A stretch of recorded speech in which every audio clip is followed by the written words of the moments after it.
ఉన్న బంగారాన్ని విడిపించి ఆ రోజు ఆన్లైన్ రేటుకే మేము కొంటాం. Sharma gold company. దేశంలో చిన్నపిల్లలను హెచ్ఎంపీవీ వైరస్ భయం వెంటాడుతోంది.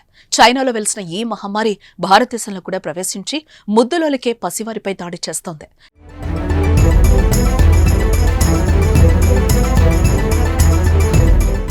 చైనాలో వైరస్ వ్యాప్తి అధికంగా ఉందని, జాగ్రత్తగా మెలగాలి అనే సూచనలు వచ్చిన సమయంలోనే కేసులు నమోదు కావడం భారత్లో కలవరం మొదలైంది.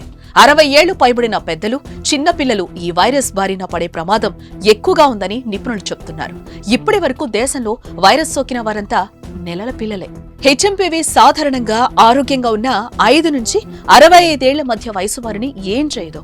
చిన్నపిల్లలు, వృద్ధులకే ప్రమాదం. పుట్టినప్పుడు శిశువుల రోగనిరోధక వ్యవస్థలు బలహీనంగా ఉంటాయి.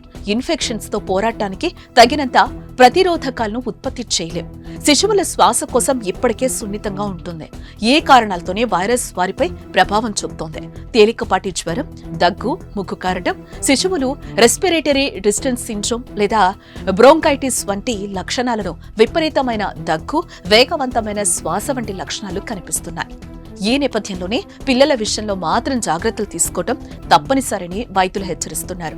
చిన్న చిన్న జాగ్రత్తలతో ఈ వైరస్ కు దూరంగా ఉండొచ్చు. ఈ వైరస్ కరోనాలానే ఒకరి నుంచి ఒకరికి వేగంగా వ్యాప్తి చెందుతోంది. దీంతో ఇంట్లో ఎవరికైనా దగ్గు, జలుబు, జ్వరం, పిల్లికూతల వంటి లక్షణాలుంటే వారిని శిశువులకు, చిన్న పిల్లలకు దూరంగా ఉంచాలి.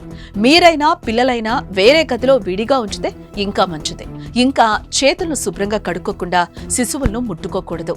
రోజుకు అరగంట సేపు ఉదయం లేదా సాయంత్రం పిల్లల శరీరానికి ఎండ తగిలేలా చూడాలి. పిల్లలకు ఇప్పించాల్సిన అన్ని టీకాలు, పోషకాహారం ఇవ్వాలి. తల్లిపాలను అందించాలి. పిల్లలకు జలుబు లక్షణాలు కనిపించినా భయపడాల్సిన అవసరం ఏం లేదు. పిల్లలకు ఇప్పించాల్సిన అన్ని టీకాలు, పోషకాహారం ఇవ్వాలి. శిశువులకు విధిగా తల్లిపాలు ఇవ్వాలి.